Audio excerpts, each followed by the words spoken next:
সীমাহীন প্ৰাকৃতিক সৌন্দৰ্যৰে ভৰি আছে অৰুণাচল প্ৰদেশৰ ডং ভেলী। ওখ ওখ পাহাৰৰ মাজত অৱস্থিত চীন সীমান্তৰ এই স্পৰ্শকাতৰ অঞ্চলটো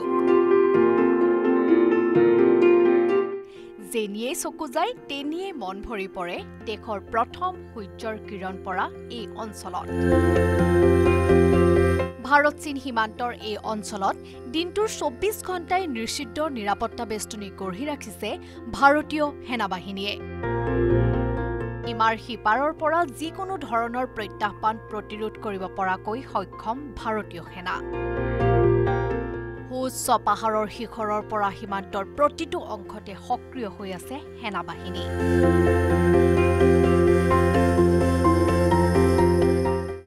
মই বৰ্তমান উপস্থিত আছো ভাৰতৰ প্ৰথমখন গাঁও কাহু ভিলেজত। অৰুণাচল প্ৰদেশৰ আনজাও জিলাত অৱস্থিত এই কাহু ভিলেজৰ গাঁতে লাগি আছে চীনৰ চামা ভিলেজ।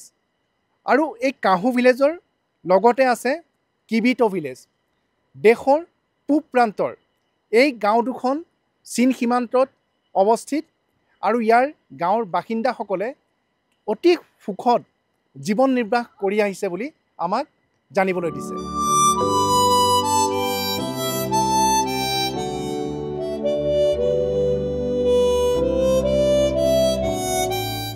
অৰুণাচল প্ৰদেশৰ ভাৰত চীন সীমান্তৰ এই অঞ্চলত পথ যোগাযোগ ব্যৱস্থা আৰু পুতৌজনক মোবাইল ফোন সেৱাই ব্যাপক অসুবিধাৰ সৃষ্টি কৰি আহিছে।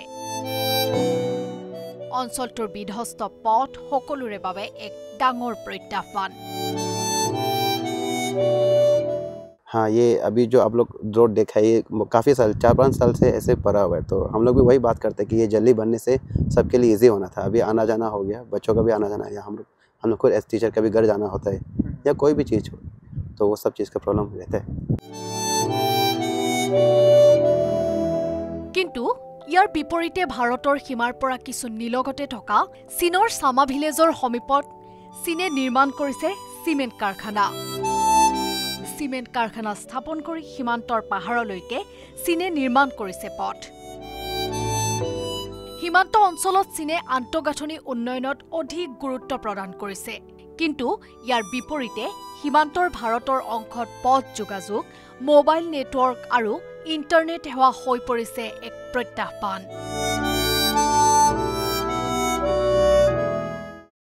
फर्स्ट इंडिया सनराइज बोल करके व्यू अच्छा है देखने के लिए। अगर वो पहाड़ में चढ़ के भी ये पहाड़ को ही देखता है वो लोग, जो फ्लैक्स जो गिरता है सन तो वहाँ से आता है, फ्लैक्स जहाँ गिरता है उसी को हम लोग देख के।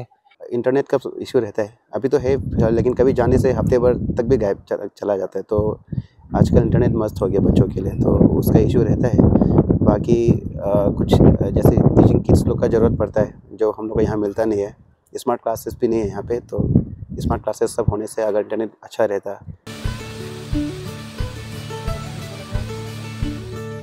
দেশৰ বহু পৰ্যটনস্থলীতকৈ অধিক মনোমোহা প্ৰাকৃতিক সৌন্দৰ্যৰে ভৰপূৰ হ'লেও অৰুণাচল প্ৰদেশৰ পৰ্যটন ক্ষেত্ৰখন বহু পিছ পৰি আছে। দেশৰ পূব প্ৰান্তৰ প্ৰকৃতিৰ এই ৰম্যভূমিৰ বিষয়ে ৰাষ্ট্ৰীয় বা আন্তঃৰাষ্ট্ৰীয় পৰ্যায়ত বিশেষ কোনো প্ৰচাৰ আৰু প্ৰসাৰ হোৱা নাই। অঞ্চলটোৰ পথ যোগাযোগ আৰু মোবাইল সেৱাৰ পুতৌজনক অৱস্থায়ো এই ক্ষেত্ৰত বিৰূপ প্ৰভাৱ পেলাই আহিছে।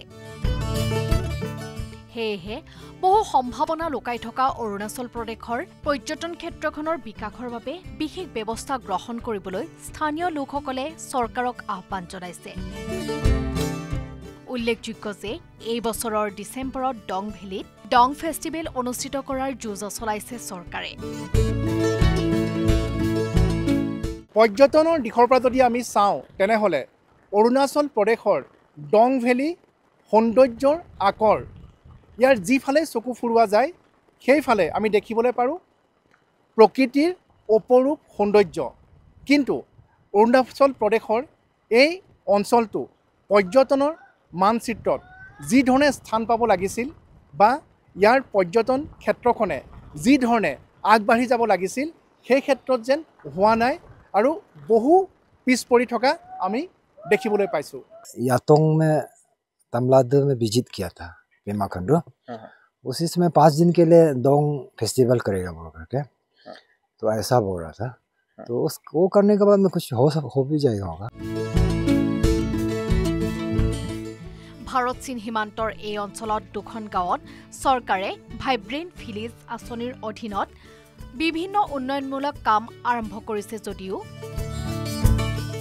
অৰুণাচল প্ৰদেশত উন্নত যোগাযোগ ব্যৱস্থাইহে পৰ্যটনৰ লগতে জনসাধাৰণৰ জীৱন যাত্ৰালৈ পৰিৱৰ্তন আনিব পাৰিব হিয়া নিশ্চিত। ভাৰত চীন সীমান্তৰ কিবিথৌৰ পৰা Gautam Bora report, news 18 Assam north east.